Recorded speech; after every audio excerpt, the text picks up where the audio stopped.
bang restaurant yung meeting ko? Pakitawagan nga yung ka-meeting ko. Salamat. Ano bang nangyayari dito?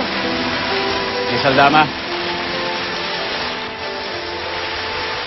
Ito.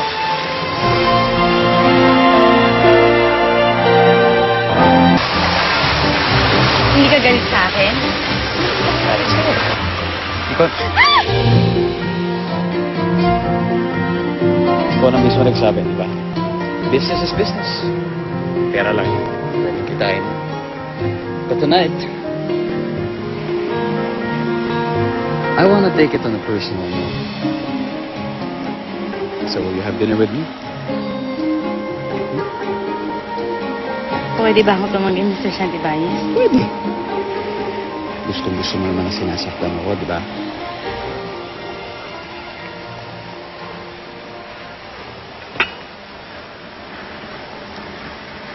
It's an hour. Sige, Mr. Santibanez. I'm all yours.